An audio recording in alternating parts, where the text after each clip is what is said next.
नमस्कार दोस्तों, मैं एम गोपाल राजपूत आज फिर आपके साथ खड़ा हूं और आज जो क्लास में हम लोग चर्चा करेंगे उस टेंस का नाम है प्रेजेंट इंडेफिनिट टेंस। आज हम लोग प्रेजेंट इंडेफिनिट पे काम करेंगे। जैसा कि पिछले क्लास में मैंने नॉर्मली प्रेजेंट इंडेफिनिट को बताया था, आज मैं आपको प्रेजेंट इंडेफिनिट को डीपली बताता हूं। तो मैंने अभी क्या बताया आपको कि प्रेजेंट इंडेफिनिट टेंस। सबसे पहले लोग हेडिंग बनाते हैं।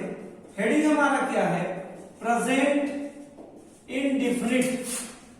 Present indefinite tense. देखो पिछली क्लास जो हमारी पिछली क्लास में हमने आपको बताया कि प्रेजेंट इंडेफिनिट के नॉर्मली 4 स्ट्रक्चर्स हमने बताया। तो क्या केवल 4 स्ट्रक्चर से ही प्रेजेंट इंडेफिनिट चलता है? ऐसा नहीं है, लेकिन फिर भी आज की क्लास में हम लोग समझने की कोशिश करेंगे। प्रेजेंट इंडेफिनिट का मतलब होता है जिसके लास्ट में ता है लगा हो, जिसके लास्ट में ती है लगा हो या ते है लगा हो।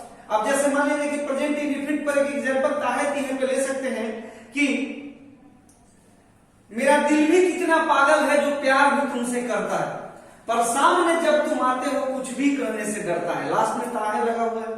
तो मेरा दिल भी कितना पागल है जो प्यार भी तुमसे करता है, पर सामने जब तुम आते हो कुछ भी करने से डरता है। यानी इसमें ताहे लगा हुआ है। यानी कहने का मतलब ये प्रेजेंट इंडेफिनिट का वाक्य है।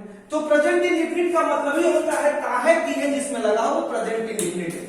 अब सबसे पहली बात कि प्रेजेंट इंडेफिनिट अगर है तो प्रेजेंट इंडेफिनिट में एक बात दिमाग में रखनी है प्रेजेंट इंडेफिनिट में कि अगर प्रेजेंट इंडेफिनिट हमारे पास है तो प्रेजेंट इंडेफिनिट में कैसे हम इसको पकड़ेंगे। तो सबसे पहले देखो प्रेजेंट इंडेफिनिट के लिए जो हम स्ट्रक्चर्स को लेंगे, सबसे पहला जो हमारे पास स्ट्रक्चर होगा वो होगा सब्जेक्ट प्लस V1 और V5 प्लस ऑब्जेक्ट। अब इसके लिए हम अगर सेंटेंस लेते हैं, जैसे यहां पे सेंटेंस लेते हैं राम घर जाता है, तो राम घर जाता है। राम क्या है? राम हमारा थर्ड पर्सन सिंगुलर नंबर है। तो यहां पे ये बनेगा क्या? राम और उसके बाद बनेगा गोज। ठीक है, घर जाता है, गोज टू, और उसके बाद क्या बनेगा? हाउस। ये सेंटेंस हमारा सही है। दूसरा स्ट्रक्चर हमारे पास क्या है? दूसरा जो हम लेते हैं सब्जेक्ट प्लस डू, और डू के बाद लेते हैं does plus not plus V1 plus object. अब देखो यहाँ एक बात समझना, डू जो है वो प्लूरल के लिए आएगा। डू किसके लिए आएगा? प्लूरल के लिए। और डज जो हमारा है ये किसके लिए आएगा? ये हमारा सिंगुलर के लिए आएगा। अब इस पे हम सेंटेंस लेते हैं, सिंपल सेंटेंस लेते हैं, मैं नहीं दौड़ता। गौर से देखना, मैं नहीं दौड़ता। अब देखो आई है, मैंने पिछले क्लास में बताया था कि आई, वी, यू, दे और कोई प्लूरल नंबर अगर आता है तो उसके साथ हमेशा हम लोग क्या करेंगे? डू नॉट का प्रयोग करेंगे निगेटिव। लेकिन अगर ही, सी, इट, नेम या कोई थर्ड पर्सन सिंगुलर नंबर आता है तब उसके साथ हम लोग किसका प्रयोग करेंगे? डज नॉट का प्रयोग करेंगे। तो यहां करें मैं नहीं दौड़ता हूं। अब इसका क्या बनेगा? आई बनेगा। आई के बाद आपका क्या लगेगा? डू नॉट, और डू नॉट के बाद आपका क्या हो जाएगा? रन। एक बात जो इंपॉर्टेंट है वो बता दूं, प्रेजेंट इंडेफिनिट टेंस में ये जो स्ट्रक्चर है ये अफर्मेटिव स्ट्रक्चर है, सकारात्मक है। इसमें ऑक्सिलरी वर्ब का प्रयोग नहीं होगा, डायरेक्ट इसमें मेन वर्ब का प्रयोग होगा।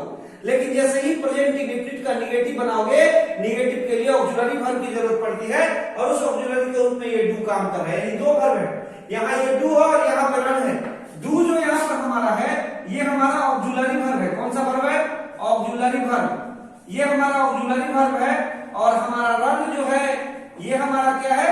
तो ये हमारा मेन वर्ब है। यानी एक सेंटेंस में अगर सब्जेक्ट है डू और डज और नॉट लगा है तो समझना ये डू डज जो है ये ऑक्सिलरी वर्ब है, और नॉट जो है ये वर्ब है, और V1 जो हमारा है ये मेन वर्ब है। तो दूसरा स्ट्रक्चर हो गया।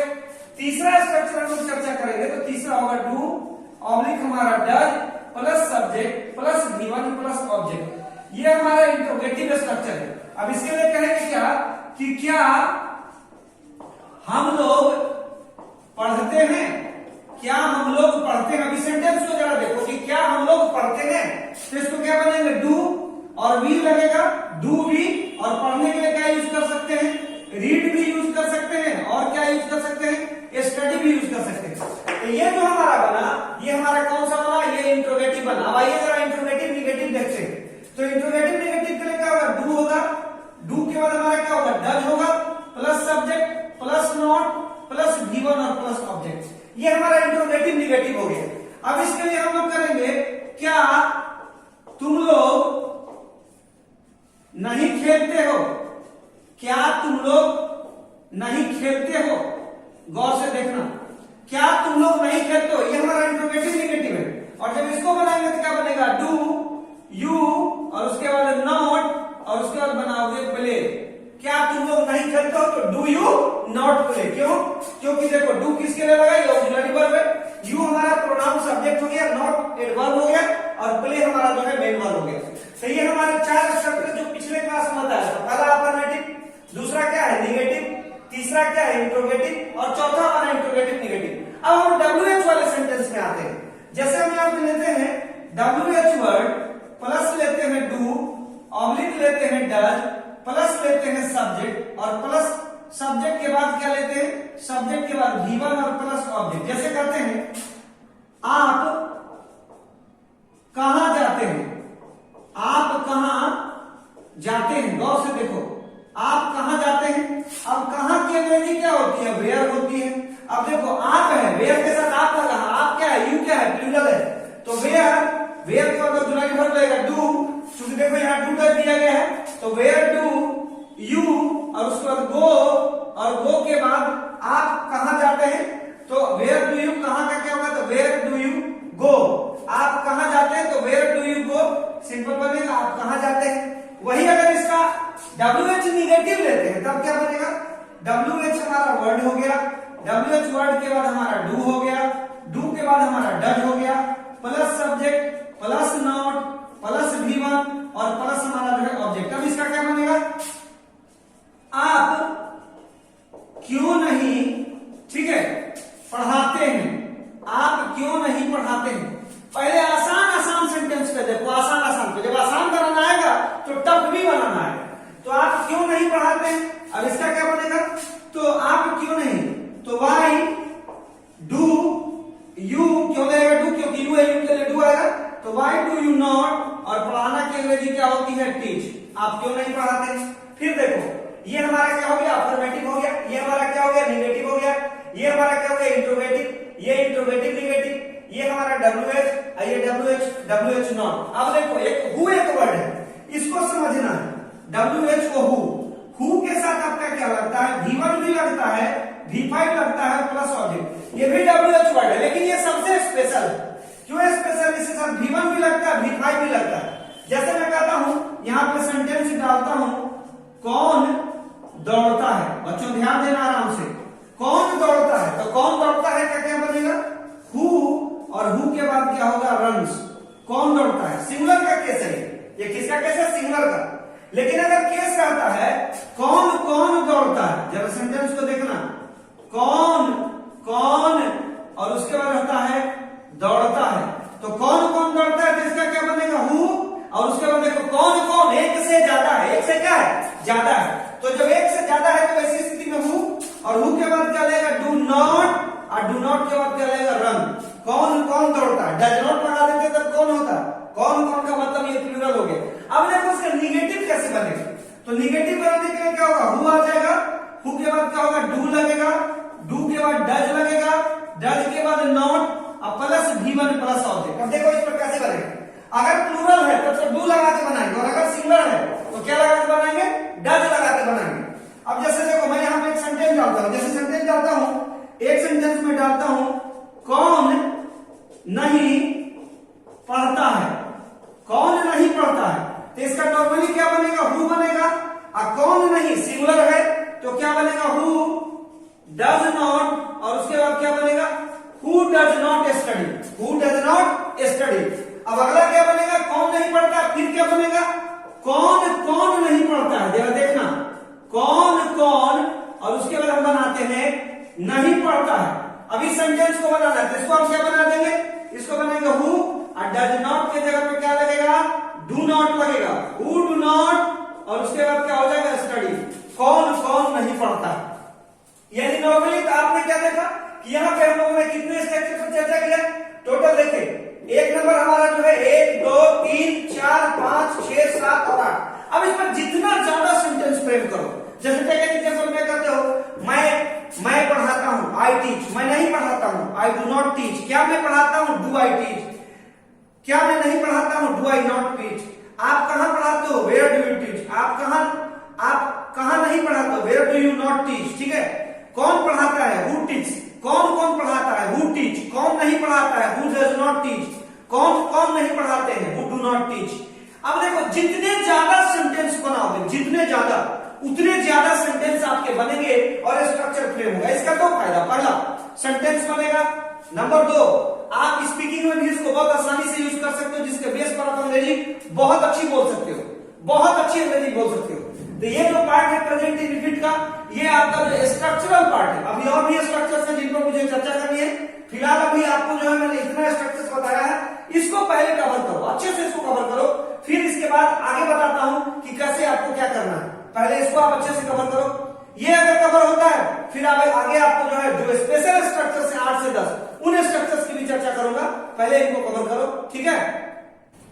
तो अभी हम लोगों ने कुछ स्ट्रक्चर्स को देखा, अब आगे के स्ट्रक्चर्स में हम लोग क्या देखते हैं। सबसे पहले मैं आपको बताता हूं जो बहुत इंपॉर्टेंट स्ट्रक्चर है, प्रेजेंट इंडेफिनिट के अंदर एक कंडीशनल स्ट्रक्चर होता है, एक स्ट्रक्चर जो होता है वो कंडीशनल होता है।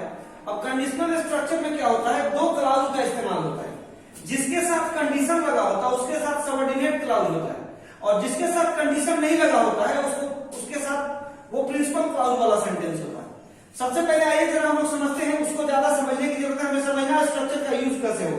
तो कंडीशनल जो स्ट्रक्चर होगा, कंडीशनल स्ट्रक्चर क्या होता है, अगर आपका इफ लगा हुआ है, इफ के बाद सब्जेक्ट होगा, सब्जेक्ट के बाद V1 V5 प्लस ऑब्जेक्ट, फिर आपका क्या होगा, सब्जेक्ट होगा, सब्जेक्ट के बाद आपका क्या होगा, सेल होगा, सेल के बाद आपका विल होगा, विल के बाद V1 प्लस आपका ऑब्जेक्ट। देखो एक बात बच्चे बराबर पूछते हैं कि सर ये शुरू में आया तो क्या ये बीच में भी आ सकता है, बिल्कुल आएगा बीच में, लेकिन ये बीच में जो कॉमा हमने दिया है कॉमा नहीं होगा, क्योंकि ये जो स्ट्रक्चर तैयार हुआ, ये जो स्ट्रक्चर ये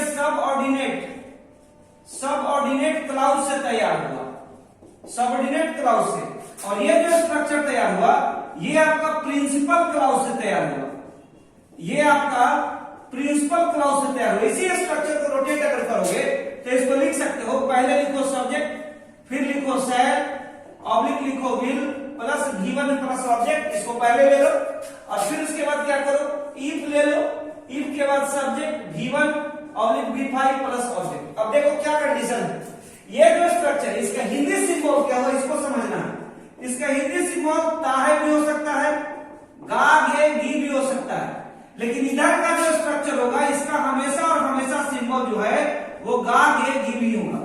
एक चीज और यहां समझने लायक है, इफ जिस सेंटेंस में लगेगा वो तुम्हारा कंडीशनल होगा, वो क्या होगा, कंडीशनल यानी शर्त सूचक। कौन सा, शर्त सूचक। इसी सेंटेंस के बगल में अगर यहाँ पे वेन लग जाए तो वेन लगने का मतलब, वेन माने जब होता है, वेन का मतलब होता है ये टाइम ऑपरेटेड होगा, ये क्या होगा, ये टाइम ऑपरेटेड, यानी इसको समय निर्धारण की जरूरत पड़ेगी, और इसके साथ कंडीशन होगा। कंडीशन में कोई चीज श्योर नहीं है, लेकिन टाइम वाले में श्योर है। जैसे हिंदी फिल्म में आप सुने हो, जब दिल न लगे दिलदार हमारी गली आ जाए, तो ये वेन से बनेगा, जब दिल न लगे दिलदार हमारी गली आ जाए। आगे की लाइन आप खुद बना दोगे, तो जब दिल न लगे दिलदार यानी वेन से बनेगा, इफ से ये कंडीशनल है, ये कंडीशनल है, ठीक है।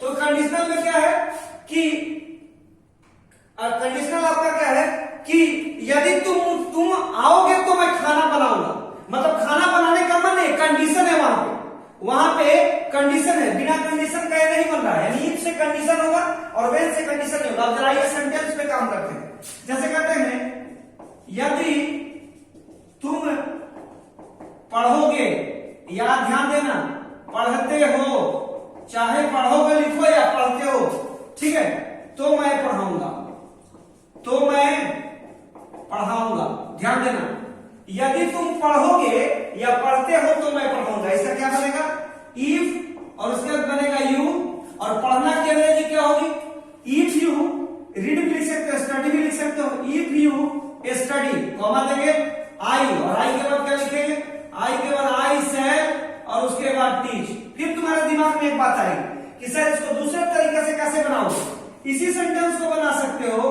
आई सेल, और उसके बाद बनाओगे टीच, इफ यू, और उसके बाद बनाते हो स्टडी। यानी देखो दोनों तरह से बन गया, इफ को बीच में भी ले जाके बना दिया और इफ को किनारे में, आई सेल टीच, ठीक है, आई सेल टीच, ठीक है, ये क्या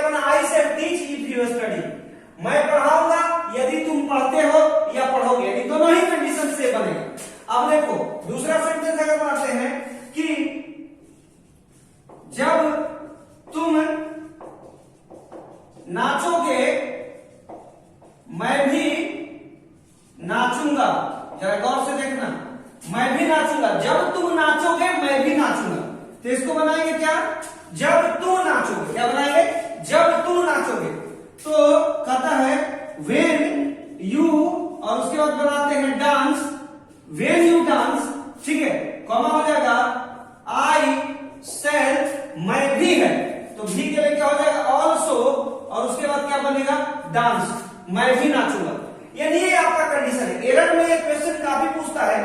पहले पार्ट में क्या करता है, सेल भी लगा देता है इफ के साथ। सेल भी लगाना इफ के साथ बिल्कुल गलत हो जाएगा। इफ जहां आएगा या व्हेन आएगा उसके बाद वाला स्ट्रक्चर V1 और V5 से बनेगा। जैसा कि मैंने कहा कि सबऑर्डिनेट क्लॉज से तैयार होगा, और ये जो है ये प्रिंसिपल क्लॉज है। सबऑर्डिनेट मतलब जिसको किसी की सहायता पड़े, प्रिंसिपल क्लॉज मतलब जिसको किसी की सहायता नहीं पड़े। क्लॉज का मतलब होता है जिसके पास एक सब्जेक्ट और एक प्रेडिकेट हो, वो क्लॉज होगा। तो सब्जेक्ट का प्रेडिकेट है, लेकिन जो स्वतंत्र है उसको प्रिंसिपल क्लॉज बोलते हैं, और जो किसी पर निर्भर है उसको सबऑर्डिनेट क्लॉज बोलते हैं। शॉर्ट में इसको समझो यहाँ पे। तो ये आपका हो गया। अब कुछ ऐसे स्ट्रक्चर्स हैं जिनको हमको समझना है। जैसे यहाँ पे एक स्ट्रक्चर मैं बता रहा हूं, जैसे है आपका स्ट्रक्चर है आई, और आई के बाद आपका क्या है फील लाइक, और फील लाइक के बाद आपका V4 है और प्लस ऑब्जेक्ट है। इस तरह के स्ट्रक्चर्स के लिए क्या आता है, जी चाहता है, या क्या होता है मन होता है। इसको बनाएंगे कैसे, जैसे कहते हैं जी चाहता है मन होता है, मैं तुम्हारा सर फोड़ दूं, सर फोड़ दूं। सेंटेंस थोड़ा पटा आपको लग रहा होगा। मम्मी वगैरह घर में जब गुस्सा हो जाती है तो कहते मन होता है तुम्हारा सर फोड़ दे। तो जी चाहता है या मन होता है मैं तुम्हारा सर फोड़ दूं। अब इस सेंटेंस को कैसे बनाओगे, तो ये नॉर्मली क्या बनेगा, आई फील लाइक, और लाइक के बाद क्या बनेगा ब्रेकिंग, ठीक है, और उसके बाद क्या बनेगा योर, और उसके बाद बनेगा head. I feel like breaking your head. ध्यान से देखना, I feel like breaking your head, यानी जी चाहता है मन होता है कि मैं तुम्हारा सर क्या करूं, फोड़ दूं। यानी ये आपका बना आई feel like V4 plus object से। एक स्ट्रक्चर और होता है, जैसे होता है सब्जेक्ट होता है, सब्जेक्ट पर डू होता है, डू के बाद डज होता है, डज के बाद आपका क्या होता है नथिंग होता है, नथिंग बट, और प्लस V1 प्लस ऑब्जेक्ट, ठीक है, ठीक है। अब देखो डू डज नथिंग। अब देखो इसके लिए इसमें लास्ट में सिंबल होता है ही रहता है, तो ही रहता है मतलब क्या हो गया, जैसे इसको बनाएंगे वह खेलता ही रहता है, वह खेलता ही रहता है। जरा गौर से देखना, वह खेलता ही रहता है मतलब खेलने के सिवा वो कुछ करता ही नहीं। तो इसको क्या बनाओगे ही, और उसके बाद क्या बनाओगे डज नथिंग, नथिंग के बाद क्या लगाओगे बट, और बट के बाद क्या लगाओगे प्ले। वह खेलता ही रहता है, वह खेलता ही रहता है, he does nothing but play. वह दौड़ता ही रहता है, he does nothing but run. मैं पढ़ाता ही रहता हूं, I do nothing but teach. यानी डू से बनेगा जिसमें जिसमें मैंने पहले बताया उसमें डू लग जाएगा, डज लग जाएगा। फिर इसी तरह से क्या स्ट्रक्चर है, सब्जेक्ट होगा, सब्जेक्ट के बाद आपका क्या होता है कीप ऑन होता है, या आपका क्या होता है कीप्स ऑन होता है, या इसी को बेटा क्या लिखते हैं गोज ऑन भी लिखते हैं, या आपका गो ऑन भी होता है, ठीक है। तो कहता है गो ऑन प्लस आपका होता है V4 और प्लस आपका ऑब्जेक्ट, ठीक है।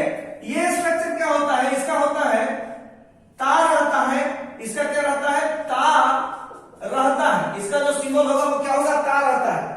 जैसे अब समझना, मेरे से एक बात पूछोगे कि सर एक चीज बताओ, यहाँ पे जो लिखा हुआ है कीप ऑन, तो जहां पे कीप ऑन लगा सकते हो वहीं पे आप क्या लगा सकते हो, कीप ऑन के जगह पे आप क्या लगा सकते हो गो ऑन लगा सकते हो, और जहां पर कीप्स ऑन लगाते हो वहां पर क्या लग जाएगा गोज ऑन लगेगा। बात समझना, जहां कीप ऑन लगेगा वहां पे गो ऑन लग सकता है, और जहां पर कीप्स ऑन लगता है वहां पे गोज ऑन लगता है। आइए जरा हम इसको एग्जांपल देखते हैं।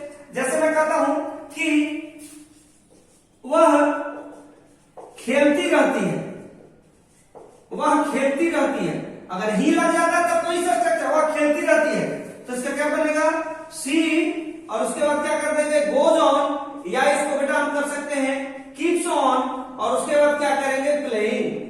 ही गोज ऑन या कीप्स ऑन क्या हो जाएगा प्लेइंग। तो यहां पर हम इसका इस्तेमाल करेंगे गोज ऑन या कीप्स ऑन में इसका हम इस्तेमाल करेंगे, यानी यहां पर भी हमारा ये स्ट्रक्चर लगेगा, ठीक है। अब देखो एक चीज और इंपॉर्टेंट है, यहाँ जो सबसे इंपॉर्टेंट है वो ये है कि हमें ये समझना है, इसको हमने लगाया, इसको हमने लगाया, कंडीशनल भी लगाया, प्रेजेंट इंडेफिनिट के लिए क्या क्या, जैसे प्रेजेंट इंडेफिनिट है तो हैबिचुअल एक्शन के लिए प्रेजेंट इंडेफिनिट आता है, हैबिचुअल एक्शन डेली की जो हमारी हैबिट है, जैसे मैं कहता हूं I get up early in the morning, मैं सुबह में जगता हूं, तो हैबिचुअल एक्शन के लिए लगा। टाइम एक्सप्रेसिंग वर्ड्स में भी आपका प्रेजेंट इंडेफिनिट लगता है। प्रेजेंट इंडेफिनिट जैसे मैं कहता हूं क्या कि मैं हमेशा खाना बनाता हूं, मैं हमेशा खाना बनाता हूं। इसका क्या बनेगा आई, और उसके बाद क्या बनेगा ऑलवेज, और उसके बाद कुक हो जाएगा, और कुक के बाद फूड हो जाएगा। आई ऑलवेज कुक फूड, मैं हमेशा खाना बनाता हूं। तो आपका हैबिचुअल एक्शन में भी लगेगा, इसमें भी हम इसका इस्तेमाल करेंगे। ठीक है, हिस्टोरिकल फैक्ट को रिप्रेजेंट करना, हिस्टोरिकल फैक्ट को, ऐतिहासिक तथ्य को, जिससे प्रेजेंट में कोई चीज सुधार हो सके या एक एग्जाम्पल बन जाए, तो वहां भी आपका प्रेजेंट इंडेफिनिट लगेगा। जैसे कहते हैं क्या कि Akbar marriage the Rajput princess, Akbar ने राजपूत राजकुमारी से विवाह किया, यानी हिस्टोरिकल फैक्ट में भी इसका हमने क्या किया, इस्तेमाल किया, वहां पर भी इसका इस्तेमाल होता है। तो ये समझना है कि प्रेजेंट इंडेफिनिट का मतलब केवल वही 6 स्ट्रक्चर नहीं है, इसमें और भी सारी चीजें हैं जिनको जानना है। जैसे मैंने क्या कहा, कंडीशनल में लगाया, फिर आई फील लाइक के साथ लगाया, फिर उसको डू डज के साथ लगाया, फिर कीप्स ऑन के साथ लगाया। ठीक है, कीप्स ऑन के साथ लगा दिया, लगा करके मैंने आपको स्ट्रक्चर बना के दिखाया कि कैसे इससे स्ट्रक्चर बनता है। ठीक है, अब देखो एक स्ट्रक्चर और होता है आपका सब्जेक्ट, सब्जेक्ट के बाद आपका क्या होता है, बिगिन होता है, बिगिन के बाद आपका क्या होता है, बिगिन्स होता है, plus two plus given plus object. इसका जो सिंबल होता है बेटा, इसका सिंबल होता है लगता है। क्या होता है, लगता है। जैसे कहते हैं वह बोलने लगता है, वह क्या करने लगता है, बोलने लगता है। अब इसको क्या बनाओगे, ही, और उसका क्या बनाओगे, बिगिन्स टू, और उसके बाद क्या बना दोगे, स्पीक। ही बिगिन्स टू क्या, स्पीक, वह बोलने लगता है। यानी ये स्ट्रक्चर हुआ है। नंबर ऑफ स्ट्रक्चर कितने हो गए, एक यहां हमने बताया, दूसरा कहां बताया, दूसरा आपको यहां बताया, तीसरा यहां बताया, चौथा यहां बताया। ठीक है, आपको पांचवा यहां पे बताया, किसके लिए, टाइम एक्सप्रेसिंग वर्ड्स के लिए, और छठा मैंने आपको यहां पे बताया। 6 स्ट्रक्चर होता है, यानी लगभग स्ट्रक्चर्स मैंने आपको बता दिए हैं। अब इनको क्या करना, आपको प्रैक्टिस करना है। इतने स्ट्रक्चर्स को अगर प्रैक्टिस करते हो, प्रेजेंट इंडेफिनिट बिल्कुल आसान हो जाएगा। कोई भी अगर दिक्कत होती है कमेंट बॉक्स में कमेंट डालो, साथ ही चैनल को सब्सक्राइब करो, और हो सके तो अपने दोस्तों के बीच में शेयर करो, ताकि एग्जाम्स का टाइम आ गया है, सारे लोगों को इससे बेनिफिट मिल सके। बस आज के लिए इतना ही। Thank you very much, have a nice day, good day and good luck to you all.